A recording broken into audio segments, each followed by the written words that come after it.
Praise the lord. అందరికీ వందనాలండి.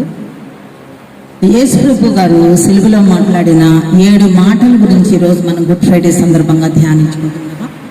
2వ మాటని ఒకసారి చూద్దాం రండి. లూకా సువార్త 23:43.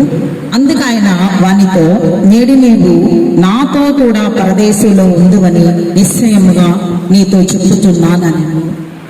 ఈ యొక్క 2వ మాట గురించి కొద్దిగా చిన్న ప్రేయర్ చేసుకొని స్టార్ట్ చేస్తున్నాము. మహాపరిశుద్ధుడ, ప్రేమ కలిగిన తండ్రి, వందనాలు, స్తోత్రాలు ప్రభా. అయ్యా, ఈ 2వ మాట మాట్లాడుతుండగానైనా కల్వరి సెలవులో మీరు కార్చిన ప్రతి రక్తాన్ని బట్టి స్తోత్రాలు ప్రభా. మీరు మాట్లాడిన ప్రతి మాటను బట్టి స్తోత్రాలు ప్రభా. అయ్యా, ఈ 2వ మాటలోనైనా నీ గూఢమైన మర్మాలు తండ్రి, అయ్యా మీరే మాట్లాడి తండ్రి నాయన నా నోటి ద్వారా కలిగించమని తండ్రి, అయ్యా జ్ఞానరాలేనయ్యా నీ ఉచితమైన కృపతో జ్ఞాపకం చేసుకోమని యేసు నామములో చిన్న ప్రార్థన అడిగి వేడుకొచ్చున్నాం తండ్రి. ఆమేన్, ఆమేన్. ప్రభు వారు కల్వరి సిలువలో ఆయన 7 మాటలు మాట్లాడాడు. కల్వరి సిలువలో ఆయన ఉదయం 9 గంటల నుంచి మధ్యాహ్నము 3 గంటల వరకు కూడా సిలువ యాగము జరిగింది. ఆ సిలువ యాగం జరిగినప్పుడు ఆయన ఈ 7 మాటలు కూడా ఆయన మాట్లాడినట్టుగా మనం చూస్తున్నాము. ఈ 7 మాటలు చాలా మంచి మాటలు అన్నమాట. చాలా పవిత్రమైన మాటలు, సర్వ మానవాళ్ళని కదిలింపజేసే మాటలు. సంవత్సరానికి ఒక్కసారి మనం ఆయన శిలువ త్యాగాన్ని జ్ఞాపకం చేసుకుంటున్నాము. కానీ నిత్యము మనము క్రీస్తుని ధరింపజేసుకొని దినదినము ఆయన మాటలు జ్ఞాపకం చేసుకునే వారిగా ఉండాలని, ఆయన మాట్లాడిన మాటలు మనము తప్పకుండా వాటిని అనుసరించే వారిగా ఉండాలని నేను సభాముఖంగా తెలియజేసుకుంటున్నాను. ఆయన కల్వరి సిలువలో మాట్లాడిన ఈ 2వ మాట, ప్రభు గారు మాట్లాడిన 2వ మాట గురించి ఇప్పుడు మనం కానీ చూస్తే, ఇది రక్షణకి సంబంధించిన మాట. ప్రతి ఒక్కళ్ళు రక్షణ తీసుకోవాలని ఈ దొంగతో మాట్లాడిన మాటగా మనము పరిగణించవచ్చు. ప్రభు వారు కల్వరి సిలువలో ఆయన ప్రాణత్యాగం చేసి ఉన్నారు. సర్వ మానవాళి యొక్క పాప పరిహారం ఆయన మీద వేసుకొని ఆయన దీనుడై రిక్తుడై సిలువకు వేలాడదీయబడ్డాడు. సర్వ మానవాళి యొక్క పాపం ఆయన భరించాడు. మన పాపాలు శాపాలన్నీ భరించి ఆయన రిక్తుడుగా దీనుడుగా ఆయన దైవత్వాన్ని కోల్పోయిన మానవుడి రూపంలో మన కోసం ఆయన ఎంతో త్యాగం చేసిన రోజున ఆ త్యాగాన్ని మనము జ్ఞాపకం చేసుకోవాలి. సిలువలో ఈయన మాట్లాడిన 2వ మాటలో ఈయన ప్రభు గారి సిలువ మధ్యలో ఉండగా ఇరువైపులా సిలువల్లో 2 దొంగలు వేలాడదీయబడ్డారు. వారిద్దరు దొంగలు కూడా బందిపోటు దొంగలు. వారు హంతకులు, దూషకులు, విప్లవకారులు, ప్రభుత్వానికి వ్యతిరేకంగా పనిచేసిన వారు బందిపోటు దొంగలు. అందరినీ హింసించి హత్య చేసేవారు అన్నమాట. చిన్నపిల్లలను కూడా చూడని కఠినమైన హృదయం కలవ దొంగలు. అటువంటి దొంగల మధ్యలో ఈ యేసు ప్రభు గారిని, ఈయన పవిత్రుడు, యథార్థవంతుడు, ఆయన అటువంటి పరిశుద్ధుడు, నిర్దోషి, నిష్కలంకులుడు, ఆయన పాపలలో చేరబడ్డ ప్రత్యేకమైన వాడు. అటువంటి పరిశుద్ధుడిని 2 దొంగల మధ్యలో ఎందుకని సిలువ వేశారంటే, ఈ యొక్క మాటకి యెషయా గ్రంథం 53:12 కానీ చూస్తే, ప్రవచనాల నెరవేరు అతిక్రమములు చేయవారి మధ్యలో ఆయన ఎంచబడ్డాడని, ఈ యొక్క ప్రవచనముల నెరవేర్పుకి ఆయన ఆ విధంగా సిలువ వేయబడ్డాడు. దొంగల మధ్యలో, వాళ్ళు హంతకుల మధ్యలో ఈయనేమి పవిత్రుడు, పాపం ఎరిగిన వాడు, వారేమి ఘోరమైన పాపం చేసిన వారు. రోమా ప్రభుత్వం ఆ రోజుల్లో ఘోరమైన పాపం చేసిన వారికి సిలువ శిక్ష విధిస్తుంది అన్నమాట. అటువంటి పాపం చేసిన వారు, బందిపోటు దొంగలు, దేశద్రోహులు, అటువంటి వారి మధ్యలో యేసు ప్రభు వారికి సిలువ వేయబడ్డారంటే ప్రవచనాల నెరవేర్పు అక్కడ జరిగిందనమాట. ప్రవచనాలు అతిక్రమములు చేయవారి మధ్యలో ఆయన సిలువ వేయబడ్డాడు. ఆయన అందరి చేత దూషించబడ్డాడు, అవమానించబడ్డాడు. ఆయన అవమానపరచబడ్డాడు, దూషించబడ్డాడు, తిరస్కరించబడ్డాడు, హేళన కాబడ్డాడు. అక్కడ సిలువ యాగం జరిగేటప్పుడు జనసమూహం ఎక్కువగా ఉంది. ఆ యొక్క జనసమూహంలో అందరూ పరిశీలు ఉన్నారు, శాస్త్రులు ఉన్నారు, యూదా ప్రజలు ఉన్నారు. జనం అంతా గుంపులుగా వచ్చారు. ఎందుకని వచ్చారంటే యేసు ప్రభు గారి సిలువ యాగం చూడటానికి వచ్చారు. అటువంటి పరిశుద్ధుని సిలువలో ఆయన సిలువ యాగం జరుగుతుంటే చూడటానికి గుంపులుగా వచ్చారు. కానీ అందరూ ఆ యొక్క సిలువ యాగం జరుగుతున్నప్పుడు ఏం చేశారంటే ఆయన్ని అందరూ దూషిస్తా ఉన్నారు. ఈయన నిజముగా దేవుని కుమారుడైతే సిలువకెందుకు ఈయన ఎందుకని సిలువ శిక్ష వేశారు ఈయనకి అని ఆయన నిందిస్తున్నారు, అవమానపరుస్తున్నారు, హేళన చేస్తున్నారు. అందరూ అలాగా చేస్తున్న సమయంలో ఆయన ఎలా ఉన్నాడు? చాలా నిరాధారంగా, ఆయన చాలా నెమ్మలంగా ఉన్నాడు అన్నమాట. సిలువకు వెరేలా ఆడబడుతూ దీన మనస్సు గలవాడై ఉన్నాడు ఆయన. అటువంటి దీన మనస్సుని ఈ కుడివైపు దొంగ, ఎడమవైపు ఇద్దరు దొంగలు ఉన్నారు. ఇద్దరు దొంగలో ఒక దొంగ, ఎడమవైపు ఉండే దొంగ ఏమంటాడంటే ఇవన్నీ పరిశీలిస్తున్నాడు. అందరూ ఆయన దూషిస్తున్నారు, హేళన చేస్తున్నారు, అవమానపరుస్తున్నారు, ఆయన నిందిస్తున్నారు. అవన్నీ చూసిన ఎడమవైపు దొంగ ఏమంటాడంటే, నువ్వు క్రీస్తువేనా? లూకాసు వార్త 23:40-41 కానీ మనం చూస్తే ఆయన రెండో వాడు ఆయన లూకాసు వార్త 23:38-39 కానీ మనం చూస్తే ఆయన నువ్వు క్రీస్తువు కదా, నువ్వు క్రీస్తువు అయితే నిన్ను నువ్వు రక్షించుకొని మమ్మల్ని కూడా కాపాడు అని చెప్పి హేళన చేస్తాడు. యేసు ప్రభువు వారు హేళన చేస్తాడు. నువ్వు నిజంగా దైవ కుమారుడు అయితే నిన్ను నువ్వు కాపాడుకో, తర్వాత మమ్మల్ని కాపాడు అని చెప్పి హేళన చేస్తాడు.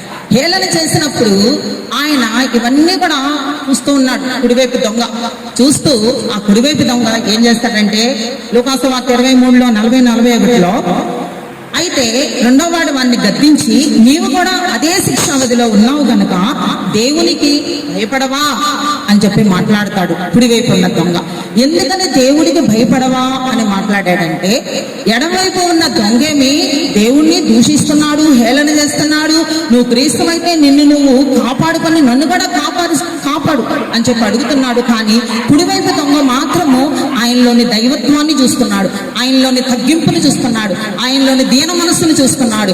ఆయన మొదటిగా సిలువలో చేసిన మొదటి మాట, తండ్రి వీరేమి చేయుచున్నారో వీరెరుగరు గనక వీరిని క్షమించుము అనే మాట కుడివైపు దొంగ హృదయాన్ని మార్చింది. ఆయన హృదయాన్ని, ఆ కఠిన హృదయాన్ని మెత్తపరిచింది అన్నమాట.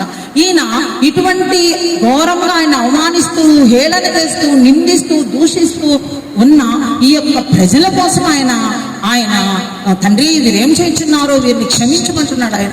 అటువంటి క్షమించుకునే హృదయం మనుషులకి ఆల్మోస్ట్ ఉండదని చెప్పి నేను అనుకుంటున్నాను. అటువంటి క్షమించుకునే హృదయం కలిగిన దేవుడికి దైవ కుమారుడు కాబట్టి ఆయన క్షమించుకునే హృదయాన్ని కలిగి ఉన్నాడు. ఈ నిజంగా దైవపుత్రుడే అందుకని చెప్పి నువ్వు దేవుడికి భయపడవా అంటున్నాడు. దేవునికి భయపడే వాళ్ళగా ఉండాలని చెప్పి మాట్లాడుతున్నాడు కుడివైపు దొంగ. మనం కూడా దేవునికి భయపడే వారిగా ఉండాలి. మనం కూడా ఎలా ఉండాలి? దేవునికి భయపడేవారిగా ఉండాలి. ఆయన ఎడలో భయభక్తులు కలిగి ఉండాలి. భయము, భక్తి అనేవి కలిగి ఉంటేనే దేవుణ్ణి మనం చూడగలం అన్నమాట. అప్పుడు కుడివైపు దొంగ దేవుడికి భయపడవా అని, మనకైతే ఇది న్యాయమే. ఎందుకంటే మనం తప్పులు చేసాం, మనము ఎన్నో పాపాలు చేసాం, హత్యలు చేసాము, మనం ఎంతో మందిని చంపాము, మనకి ఇది న్యాయమే, మనం అనుభవించాల్సిన శిక్ష. ఈ శిక్షకి మనం అర్హులమే. కాకపోతే మనము చేసిన వాటికి తగిన ఫలం పొందుతున్నాము. ఈయనలో మాత్రం ఏ తప్పిదము లేదు, ఈయన దైవ కుమారుడు కాబట్టి ఆయన్ని దూషించొద్దని చెప్పి కుడివైపు దొంగ ఎడమవైపు దొంగని గద్దించాడు అన్నమాట. ఎడమవైపు దొంగ ఏమంటున్నాడు? నువ్వు దిగిరావయ్యా, నువ్వు సిలువ దిగిరా, నువ్వు దేవుడివైతే నన్ను కూడా కాపాడమని శారీరక సంబంధంగా ఆయన అడిగాడు అనమాట. కానీ కుడివైపు దొంగ మాత్రం లూకాసు వార్త 23:42 చూస్తే ఆయనను తేరిపార చూశాడు. ఏంటి ఇలాగ ఉన్నాడు ఈయన, ఇంకా ఇలాగా దీన మనసు కలిగి ఉన్నాడు, క్షమించుకునే గుణం కలిగి ఉన్నాడు అని చెప్పి ఒకసారి యేసు ప్రభు వారిని తేరిపార చూసి, యేసు నీవు నీ రాజ్యంలోకి వచ్చినప్పుడు నన్ను జ్ఞాపకం చేసుకోమన్నాడు. నీ రాజ్యంలోకి వచ్చినప్పుడు యేసు అని సంబోధించాడు. అక్కడ ఉండే జనసమూహం అంతా ఆయన్ని ఏమని పిలుస్తుంది? దావీదు కుమారుడా అని, ప్రభువా అని అలా సంబోధిస్తుంది. కానీ కుడివైపు దొంగ మాత్రం ఏమని సంబోధించాడు? యేసు అని సంబోధించాడు. ఎందుకని యేసు అని సంబోధించాడంటే, యేసు అంటే రక్షకుడు అని అర్థము. ఆయన దేవకుమారుడు అని చెప్పి ఆయన గుర్తిరిగాడు. ఆయనకు ఒక రాజ్యం ఉందని గుర్తిరిగాడు. ఆ రాజ్యంలోకి తన్ను కూడా తీసుకెళ్తాడని గుర్తిరిగాడు. అది పరలోక రాజ్యం అని గుర్తిరిగాడు. అంతేకాకుండా ఇది ప్రభు రెండో రాకడకు సూచనగా కూడా తెలుస్తుంది అనమాట. రెండో రాకడ సమయంలో ఆయన మన రాజ్యంతో వచ్చి మనందరినీ కూడా తీసుకెళ్తాడని చెప్పి ఆ కుడివైపు దొంగ పశ్చాత్తాపడ్డాడు. ఆయన మనస్సులో చాలా చాలా కూడా మనసులో చాలా పాపాన్ని ఒప్పుకున్నాడు. ఆయన మనసులో చాలా పశ్చాత్తాపడి ఈ మాట అడిగాడు. యేసు, నీ రాజ్యంలోకి వెళ్ళినప్పుడు, నీ రాజ్యంలో నన్ను జ్ఞాపకంలో వచ్చినప్పుడు నన్ను జ్ఞాపకం చేసుకోమన్నా, నన్ను జ్ఞాపకం చేసుకోవయ్యా, నన్ను గుర్తు చేసుకోవయ్యా అని చెప్పేసయ్యా అని అడిగాడు అనమాట. యేసు అంటే రక్షకుడు అనమాట. మనల్ని రక్షించడానికి వచ్చాడని, పాపాల నుంచి రక్షించడానికి వచ్చాడని కుడివైపు దొంగ గుర్తెరిగాడు అనమాట. మత్తయి సువార్త 1:21 మనం చూస్తే, తన ప్రజలను వారి పాపముల నుండి ఆయన రక్షించిన కనుక ఆయనకు యేసు అని పేరు పెట్టుదట. నేను మన పాపాల నుంచి రక్షించడానికి వచ్చాడు కాబట్టి ఆయనకి యేసు అని పేరు పెట్టడం జరిగింది. ఎప్పుడైతే ఈ దొంగ యేసు నీవు నీ రాజ్యంలో నన్ను చేర్చుకోమని, నన్ను జ్ఞాపకం చేసుకోమన్నాడు, వెంటనే యేసు ప్రభు గారు వెంటనే అందుకు ఆయన లూకా 23:43 అందుకు ఆయన వానితో, నేడు నీవు నాతో కూడా పరదేశంలో ఉందువని నిశ్చయముగా నీతో చెప్తున్నాను, నేను నీవు నాతో కూడా పరదేశంలో ఉంటావని చెప్పి ఆయన ఆ ప్రార్థనకి జవాబు చెప్పాడు. అది చిన్న ప్రేయర్, చిన్న ప్రార్థన. ఆ చిన్న ప్రార్థన యేసు ప్రభు గారి హృదయాన్ని కదిలించింది అనమాట. ఏం ప్రార్థన చేశాడు? యేసు, నీ రాజ్యంలోనికి వచ్చినప్పుడు నన్ను జ్ఞాపకం చేసుకోమని ప్రేయర్, చిన్న ప్రార్థన. ఆయన దొంగ ఎప్పుడైనా ప్రార్థన చేశాడా? ఆయన ఎప్పుడైనా క్రీస్తుని ఎదిగాడా? ఆయన ఏ రోజైనా చర్చికి వెళ్ళాడా? ఏ రోజైనా ఆయన చర్చికి వెళ్ళాడా? దేవుని వాక్యాలు విన్నాడా? ఆయన యేసు ప్రభు గారు చేసిన ఆశ్చర్యక్రియలు ఆయన చూడలేదు, అద్భుత కార్యాలు ఆయన చూడలేదు. యేసు ప్రభు చేసే ఆయన దేవుడని ఆయనకు తెలియదు. అయినా కూడా ఆయన ఎందుకు విశ్వాసం కలిగి ఉండాలి. ప్రతి ఒక్క క్రైస్తవుడు విశ్వాసం కలిగి ఉండాలి. విశ్వాసం లేకుండా ఎవరు దేవుని చూడలేరు. విశ్వాస నేత్రాలు తెరవబడ్డాయి. ఆ కుడివైపు దొంగ ఎప్పుడైతే విశ్వాస నేత్రాలు తెరవబడ్డాయో ఆయన్ని రిక్వెస్ట్ చేశాడు, నీతో పాటు అయ్యా నన్ను జ్ఞాపకం చేసుకోయాను రిక్వెస్ట్ చేశాడు. అదే ప్రేయర్. ప్రేయర్ అంటే ఏంటి? దేవుడితో మనం సహవాసం కలిగి ఉండటం, మనం మాట్లాడటమే ప్రేయర్ అంటే. ప్రేయర్ అంటే పెద్ద పెద్ద లాంగ్ వర్డ్స్, సెంటెన్సెస్ ఉపయోగించి గంటలు ప్రార్థన చేయటం కాదు. మన పశ్చాత్తాప హృదయాన్ని ఆయన చూస్తాడు. మన విరిగి నలిగిన హృదయాన్ని ఆయన చూస్తే దేవుడు కాబట్టి ఈ యొక్క దొంగలోని పశ్చాత్తాప హృదయాన్ని ఆయన చూస్తాడు. ఆయన పాప క్షమాపణ ఆయన చూస్తాడు. ఒక్క క్షణంలోనే ఎప్పుడైతే ఈయన అడిగాడు, వెంటనే అగ్రీ చేశాడు. వెంటనే నేడు నీతో కూడా నీవు నాతో కూడా పరదేశంలో ఉందని నేడు నీతో నిశ్చయముగా చెబుతున్నాను అన్నాడు. నేడే, ఈరోజే, రేపు కాదు, ఎల్లుండి కాదు. మనమైతే ఏం చేస్తాము? పోస్ట్పోన్ చేసుకుంటాం. ఈ రోజు నుంచి రేపు నుంచి బైబిల్ చదువుదాం అనుకుంటాము, ఈ రోజు నుంచి బైబిల్ చదువుదాం అనుకుంటాము. మనం ఏమనుకుంటాం? ఈ రోజు కాదులే, రేపు నుంచి చదువుదాం అనుకుంటాం. ప్రేయర్ రేపు నుంచి కొత్తగా చేద్దాం అనుకుంటాం. రేపు అని పోస్ట్పోన్ చేస్తూ ఉంటాం. కానీ దేవుడు అలా చెప్పేవాడు కాదనమాట. ఆయన కండిషనల్ గా చెప్పాడు, నేడు ఈరోజే నువ్వు నాతో పాటు పరదేశంలో ఉండు. నువ్వు అంటే ఆ వర్డ్ దేన్ని సూచిస్తుందంటే, నువ్వు అంటే మనం ఎవరైనా సరే ఆయన సమీపంలోకి వచ్చి మనం ప్రార్థిస్తే ఆయన మనల్ని చేర్చుకుంటాడు. నువ్వు ఎంత పాటలు పాడే వ్యక్తివైనా, నువ్వు ఎటువంటి సంఘానికి వచ్చే వ్యక్తివైనా, నువ్వు ఎన్నో సంవత్సరాలుగా సంఘానికి వస్తున్నా సరే ఆయనతో అనుబంధం లేకపోతే, నువ్వు రక్షణ లేకపోతే ఆయన సమీపంగా వెళ్ళలేవు అని చెప్పి దేవుడు కండిషన్గా చెప్తున్నాడు. నీవు కూడా అంటే నీ వ్యక్తిగత జీవితం ఎలా ఉంది? నువ్వు ఎలాగో ఉన్నావు? రక్షణ పొంది ఉన్నావా? రక్షణ పొంది కూడా నీవు మారు మనసు లేకుండా బ్రతుకుతున్నావా అనేది ఆయన చూస్తాడు. ఎందుకంటే ఆయన హృదయాంతరంగా రహస్యం లేదు కదా. దేవుడు నమ్మి బాప్తిజం పొందిన వాడు రక్షింపబడును అంటున్నాడు, నమ్మని వాడు శిక్షింపబడును అంటున్నాడు. హృదయాంతరంగా రహస్యంగా చూసే దేవుడు కాబట్టి మన హృదయాలు నిజంగా పశ్చాత్తాపడ్డాయా? నిజంగా మన హృదయాలు ఆయనకు సమీపంగా ఉన్నాయా? మన ప్రార్థన ఆయనకు అంగీకారంగా ఉంటుందా అంటే, ఈ యొక్క దొంగ చేసే చిన్న ప్రార్థన, స్మాల్ ప్రేయర్. ఆయన బందిపోటి దొంగ ఎన్నో తప్పులు చేశాడు, పాపాలు చేశాడు, హంతకులు ఎంతమంది చంపాడు.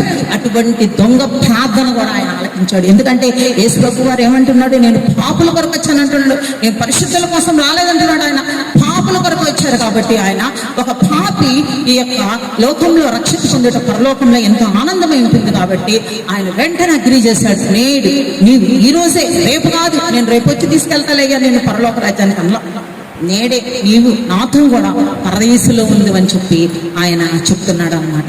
వెంటనే అగ్రీ చేసేసి నేను నీతో కూడా తీసుకెళ్తానని చెప్పి ఈయన జ్ఞాపకం చేసుకోమంటే ఆయన ఏం చేస్తాడు? శాంక్షన్ చేసేస్తాడు. ఒక అప్లికేషన్ పెట్టాడు, పిటిషన్ పెట్టాడు. జ్ఞాపకం చేసుకుని చిన్న ప్రేయర్ చేశాడు, స్మాల్ ప్రేయర్. ఆ ప్రేయర్కి వెంటనే యేసు ప్రభు గారు రెస్పాండ్ అయ్యే ప్రార్థనలు మనం చేయగలుగుతున్నామా? యేసు ప్రభు గారు హృదయాన్ని గెలుచుకునే ప్రార్థనలు మనం చేయగలుగుతున్నామా? యేసు ప్రభు గారి చుట్టూ రెండు వైపులా ఇద్దరు దొంగలు ఉన్నారు, ఇద్దరికి మధ్యలో నిత్య జీవం ఉంది. యేసు అంటే రక్షకుడు, ఆయన నిత్య జీవము, ఆయన మన పరలోక రాజ్యానికి తీసుకెళ్లేవాడు. నేనే మార్గము సత్యము జీవం అంటున్న దేవుడు. ఇద్దరు దొంగల మధ్యలో నిత్య జీవం ఉంది, ఇద్దరు దొంగల మధ్యలో రక్షణ ఉంది. కాకపోతే కుడివైపు దొంగ ఏం చేశాడంటే తను పశ్చాత్తాపడి రక్షణను స్వీకరించాడు, పశ్చాత్తాపడ్డాడు. ఆయన పరదేశంలో ఉన్నాడు, పరలోక రాజ్యానికి అర్హుడుగా ఆయన నిత్య జీవానికి వారసుడుగా వెళ్ళాడు. కానీ ఎడం వైపు దొంగ ఏం చేశాడంటే అవకాశాన్ని పోగొట్టుకున్నాడు. సమీపంలో ఉన్నాడు యేసు ప్రభు గారు, తన అవకాశాన్ని పోగొట్టుకున్నాడు, తృణీకరించబడ్డాడు, విసర్జించబడ్డాడు. ఎందుకంటే ఆయన లోకానుసారంగా అడిగాడు, నువ్వు ముందు కాపాడుకోవయ్యా, నన్ను కూడా సిలువ దిగి కిందకు వస్తాను, నన్ను కూడా కాపాడు. ఇంకా కాపాడితే ఇంకా లోకాశం వైపు బ్రతకాలని, ఇంకా దొంగతనాలు చేయాలని, ఇంకా పాపంలో బ్రతకాలని ఆశ దొంగ. ఎందుకంటే ఆయన హృదయ అంతర్భాగాలు చూసే దేవుడు కాబట్టి ఆ దొంగ లోకానుసారమైన ప్రార్థన చేశాడు.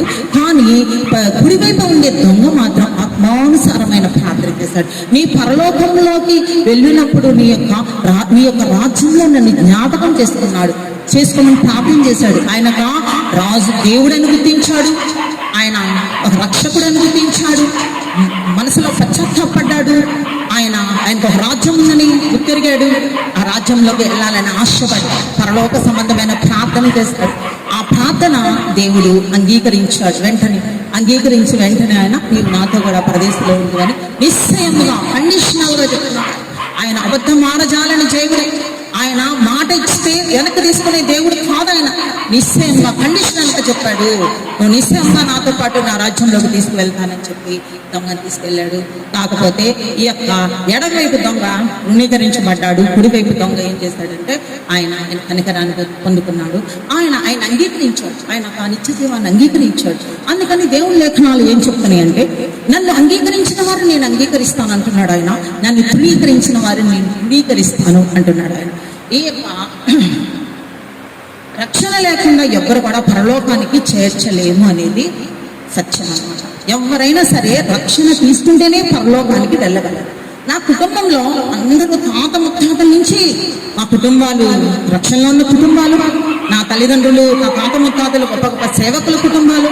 మేము రక్షణ తీసుకోకుండా వాళ్ళతో పాటు మేము కూడా పరలోక రాజ్యానికి వెళ్ళిపోతాం అనేది మాత్రం ఆయన ఒక్క వ్యర్థమైన మాట అన్నమాట. ఎవరి రక్షణ వారిది, ఎవరి వ్యక్తిగత జీవితం వాడిది. కొన్ని కుటుంబాల్లో చూస్తుంటే భార్య ప్రార్థన పర్రాలు ఉంటుంది, భర్త సంఘానికి రాడు. వాళ్ళు ఏమనుకుంటారంటే నా భర్త గురించి కూడా నేను ప్రార్థన చేస్తున్నాను, వాళ్ళు కూడా పరలోకానికి వస్తారనుకుంటారు. అది మాత్రము కుదరదు. ఎవరి ప్రార్థన వారిదే, ఎవరి యొక్క తీర్పు వారిదే, ఎవరి రక్షణ వారిదే. నమ్మి బాప్టిజం పొందితే రక్షింపబడతామని దేవుడు మాట్లాడుతున్నాడు, నమ్మని వారు శిక్షింపబడతారని చెప్పి ఆయన మాట్లాడుతున్నాడు. కాబట్టి ప్రతి ఒక్కరు ఏం చేయాలి? మొదటిగా పాపాలను ఒప్పుకునేవారు. పాపాలను ప్రతి ఒక్కరూ, అందరము పాపలు చేసిన వారమే, అందరము పాపలమే. కానీ ఆయన ఒక్కడే పరిశుద్ధుడు, నీతిమంతుడు, యథార్థవంతుడు, నిర్దోషి, నిష్కలంకుడు, పాపలలో చేరలేని ప్రత్యేకమైన వ్యక్తి యేసు ప్రభు గారు ఒక్కడే. అందరం పాపలమే. మన యొక్క పాప క్రియలు ఏం చేయాలంటే ఆయన దగ్గర ఒప్పుకోవాలి. ఎప్పుడైతే మన పాపాలను ఆయన దగ్గర ఒప్పుకొని విశ్వాసంతో ఆయన్ని అడిగితే ఆయన మన ప్రార్థనలు ఆలకిస్తాడు, మనకి రక్షణ భాగ్యం ఇస్తాడు, ఆయన మనల్ని హక్కును చేర్చుకుంటాడు. మనం రక్షణ తీసుకుంటే ఆయన సమీపంలోకి వెళ్ళగలం. రక్షణ లేకుండా ఆయన సమీపంలోకి ఎవ్వరూ వెళ్ళలేరు. ఆయన కుమారులు కుమార్తెలు అయితేనే కదా ఆయన సమీపంలోకి వెళ్ళగలము. మనం కూడా ఏం చేయాలి? ప్రతి ఒక్కళ్ళు కూడా రక్షణ తీసుకోవడానికి ప్రయాసపడాలి. ఈ లోకంలో ఎంత కాలం బ్రతికినా కూడా ఆ జీవితము వ్యర్థమైన జీవితమే. ఇప్పుడు ఆయన రెండవ దొంగ చేసిన ప్రార్థన మనము చేయగలుగుతున్నామా? నీ రాజ్యంలోకి వెళ్ళినప్పుడు మనం జ్ఞాపకం చేసుకోమంటున్నామా? పరలోక సంబంధానికి సంబంధించిన ప్రార్థనలు మనం ఎంతమంది చేస్తున్నాము? అయ్యా, నీ పరలోక వారసత్వాన్ని మాకు దయచు, నీ పరలోక రాజ్యంలో నన్ను జ్ఞాపకం చేసుకో అని చెప్పి మనం ఎంతమంది ప్రార్థన చేయగలుగుతున్నాము? నీ నిత్య జీవానికి వారసులుగా మమ్మల్ని పిలవమని ఎంతమంది ప్రార్థన చేయగలుగుతున్నాము? మనం చేసే ప్రార్థనలు ఆల్మోస్ట్ 99.9 అన్ని లోకానుసారమైన ప్రార్థనలు చేస్తున్నాం. మన ఆరోగ్యాల గురించి ప్రార్థన చేస్తున్నాం, మన యొక్క మన యొక్క కోరికల గురించి ప్రార్థన చేస్తున్నాం. మనకి ఏం అవసరాలు కావాలో అవసరాలు తీర్చే దేవుడుగానే ఆయన ఎక్కువ మంది చూస్తున్నారు. నా యొక్క సొంత ఒపీనియన్, అవసరాలు తీర్చే దేవుడుగానే ఆయన చూస్తున్నారు. కానీ ఆయన నీతిని రాజ్యాన్ని వెతికే వారు ఒక్కలైనా ఉండాలి 1,00,000 మందికి నేను ఈ సభాముఖంగా తెలియజేస్తాను. ఆయన నీతిని రాజ్యాన్ని మొదట మనం వెతకాలి. ఆ దొంగ ఆయన రాజ్యాన్ని వెతికాడు. ఆయనకి సమయం లేదు, దొంగకి సమయం లేదు. సమయము ఇంకా ఆయన ప్రాణం పోతుంది. ఆయన చివరి ఘడియలో ఆయన రాజ్యాన్ని వెతకడానికి ఆశపడ్డాడు, ప్రయాసపడ్డాడు. మనము కూడా మనకి చాలా సమయం ఉంది, చాలా సమయం ఉంది. పాపాలను ఒప్పుకోలేకపోతున్నాము, తప్పులను ఒప్పుకోలేకపోతున్నాము. అతిక్రమములు దాచిపెట్టేవాడు వర్ధిల్లడు. అతిక్రమములు ఒప్పుకొని వాటిని విడిచిపెట్టేవాడు దేవుని కనికరమ పొందుతాడని దేవుని లేఖనాలు తెలియజేస్తాడు. అతిక్రమములు తప్పులు ఒప్పుకోవాలని దగ్గర ఒప్పుకోకుండా కప్పి పెట్టుకుని వేషకారులుగా బ్రతకడం ఆయన చిత్తం కాదని చెప్పి నేను తెలియజేస్తున్నాను. ఆయన అన్నీ చూసే దేవుడు. మన ప్రార్థన అంగీకారంగా ఉండాలి. వెంటనే జవాబు ఇచ్చే ప్రార్థనలు ఎంతమంది చేయగలుగుతున్నారు? సంవత్సరాలు ప్రార్థన చేసిన జవాబు రావట్లేదు. ఎందుకంటే రావట్లేదంటే హృదయంలో పశ్చాత్తాపం లేదు, హృదయంలో మారు మనసు లేదు, పాపాలను ఒప్పుకోం. కాబట్టి ఆ యొక్క ప్రార్థనలకు జవాబు రాదు. ఎప్పుడైతే హృదయంలో పశ్చాత్తాపడి ఆయనే నిజ రక్షకుడని నోటితో ఒప్పుకొని హృదయంలో పశ్చాత్తాపడి ఆయన అడిగితే ఆయన ఇవ్వడానికి ధారాళముగా ఇచ్చే దేవుడు. ఆయన ఎవరిని త్రోసివేసే దేవుడు మాత్రం ఆయన నా దగ్గరకు వచ్చిన అన్యురాలను కూడా నేను త్రోసేని అంటున్నాడు ఆయన.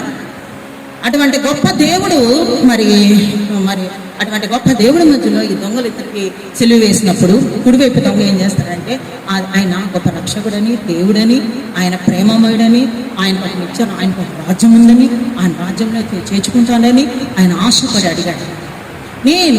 నీవు నాతో కూడా పరదేశులో ఉండు అని నీకు నిశ్చయంగా చెప్తున్నాను అన్నాడు. పరదేశం అంటే అది నీతిమంతుల ఆత్మలు నివసింపచేసే స్థలము. అది ఒక అందమైన ఉద్యానవనము లాంటిది, అందమైన తోట లాంటిది. అది ఆకర్షిస్తే కానీ మనము అక్కడికి వెళ్ళలేరు. పరదేశంలోకి ఎవరు వెళ్ళలేరు. అది ఎవరైనా ఆకర్షిస్తుందో వారు మాత్రమే పరదేశంలోకి వెళ్ళగలరు. ఈ దొంగని ఆ పరదేశం ఆకర్షించింది. ఈ దొంగ అబ్రహాము రొమ్ముని ఏ విధంగా లాజరు అనుకున్నాడో అదే విధంగా ఈ యొక్క కుడివైపు దొంగ కూడా వెళ్ళి పరదేశంలో ఉన్నాడు. దేవునితో సహవాసం చేసే అనుభవం కలిగి ఉన్నారు. ఆయనతో ఎంత సహవాసం చేసే లోక సహవాసము వ్యర్థము. లోకస్తులతో ఎంత సహవాసం చేసినా సరే ఆ సహవాసము వ్యర్థము. దేవునితో ఒక్క దినము గడుపు, ఆయన ఆవరణలో ఒక్క దినం గడుపుట 1000 దినముల కంటే శ్రేష్ఠం. ఆయనతో సహవాసం చేసే వారిని ఎన్నడూ త్రోసివేసే దేవుడు మాత్రం కాదు. గొప్ప దేవుడే ఉన్నాడు ఆయన. మరి అటువంటి గొప్ప రక్షకుడు ఆయన. మనం ఎన్నో సమస్యల్లో ఉన్నప్పుడు, బాధల్లో ఉన్నప్పుడు ఎంతో మంది రక్షణ లేకుండా ఎంతో మంది తిరుగుతున్నారు. ఎంతో మంది పాపాల్లో ఉన్నారు, వ్యభిచారం చేస్తున్నారు, దొంగతనం చేస్తున్నారు, ఇంకా రకరకాల శారీరక సంబంధమైన లోక సంబంధమైన కార్యాల్లో బ్రతుకుతున్నారు. వారందరూ కూడా ఏం చేయాలంటే ఈ రోజైనా సరే ఆయన గొప్ప రక్షకుడని, మరి అటువంటి బందిపోటు దొంగకే ఆయన స్థానం ఇచ్చిన వాడు పరలోక రాజ్యంలో మనకి స్థానం ఇవ్వడానికి ఈ రోజు నేడే అనుకూల సమయం, నేడే రక్షణ దినం అని చెప్పి వారు ఆయన దగ్గరికి వెళ్ళి మారు మనసు పొంది రక్షణ తీసుకున్న తర్వాత రక్షణని కాపాడుకుంటూ ఉండాలి మరణం దాకా. రక్షణ తీసుకున్నాం, 10 ఏళ్ళు అయిపోయింది, రక్షణ తీసేసుకున్నాం, బాప్టిజాలు తీసేసుకున్నాం, మేము పరలోక రాజ్యానికి వెళ్ళిపోతాం అని చెప్పి ఇష్టం వచ్చినట్టు బ్రతికితే కుదరదు. రక్షణ అనేది ఒకసారి మనం తీసుకున్నాం అంటే మరణం వరకు దాన్ని కాపాడుకోవాలి. మరణం వరకు కాపాడుకుంటేనే నువ్వు పరదేశంలోకి వెళ్ళగలవు, పరలోక రాజ్యంలో స్థానాన్ని సంపాదించుకోగలవు, నీ యొక్క ఆ యొక్క నిత్య జీవానికి వారసులుగా నువ్వు వెళ్ళగలవు. లేకపోతే ఆయన పరలోక రాజ్యంలోకి వెళ్ళలేరు. నువ్వు ఎటువంటి అర్పణలన్నా నువ్వు ఈ హృదయం మార్చబడకుండా, నీ హృదయము మారు మనసు లేకుండా ఎటువంటి అర్పణలన్నా ఇచ్చినా కూడా అర్పణలు అంగీకరించబడమని దేవుడు ఈ రోజు మనందరితో మాట్లాడుతున్నాడు. నీతో నాతో మనందరి దగ్గర కూర్చుని వాళ్ళతో మాట్లాడుతున్నాడు. ఆయన అర్పణలు ఆయన అంగీకరించడు. నువ్వు నెలకి 1,00,000 రూపాయలు ఇచ్చిన ఆయన అంగీకరించడు. ముందు నీ హృదయం పశ్చాత్తాపపడాలి, నీ హృదయం మార్చబడాలి, నువ్వు విశ్వాసం కలిగి ఉండాలి. ఆయన నిజ రక్షకుడు, మనల్ని పరలోకానికి తీసుకెళ్తాడని విశ్వాసంతో ఎప్పుడు నువ్వు ప్రార్థిస్తావు. అప్పుడు ఆయన పరదేశంలోకి తీసుకెళ్ళడానికి సిద్ధంగా ఉన్నాడు. ఆయన ఈ యొక్క రక్షణ మనం మరణం వరకు కాపాడుకోవాలి. ఈ యొక్క ప్రకటన 2:7 మనం చూస్తే, జయించువానికి దేవుని పరదేశంలో ఉన్న జీవ వృక్ష ఫలములు భుజింపనింపును అని చెప్తున్నాడు. జయించిన వారికి అంటే మరణం వరకు నమ్మకంగా ఉండి ఆయన్ని జయించిన వారికి ఏమంటున్నాడు ఆయన? ఆ యొక్క పరదేశంలో ఉన్న జీవ వృక్ష ఫలములు భుజింపనిస్తాను అంటున్నాడు. అటువంటి ధన్యత ప్రతి ఒక్కళ్ళు కలిగి ఉండాలని చెప్పి ఈరోజు దేవుడు మనందరితో మాట్లాడుతున్నాడు. రక్షణ పొంది ఇంకా రక్షణ మనం వృధా చేయకుండా మరణం వరకు రక్షణను మనం కాపాడుకునే వారంగా ఉండాలి అని చెప్పి, రక్షణ తర్వాత కూడా మనము ఎలా ఉండాలంటే రక్షణ కాపాడుకునే వారిగా ఉండాలి. ఎవరైనా సరే ఈ రోజు మీరు మారు మనసు పొందకపోతే వెంటనే మారు మనసు పొందండి, పశ్చాత్తాపం పడండి. వారందరినీ కూడా దేవుడు హక్కును చేర్చుకునే దేవుడే ఉన్నాడు. ఆయన చేతులు చాపి పిలుస్తున్నాడు. ఆయన ఒక్కరిని చేతులు చాపి ఆయన చేతులు చాపి మిమ్మల్ని అందరినీ హక్కును చేర్చుకోగల విశాలమైన హృదయం గల దేవుడు నేను ప్రకటిస్తున్న యేసుక్రీస్తుని ఈరోజు సభాముఖంగా తెలియజేస్తున్నాను.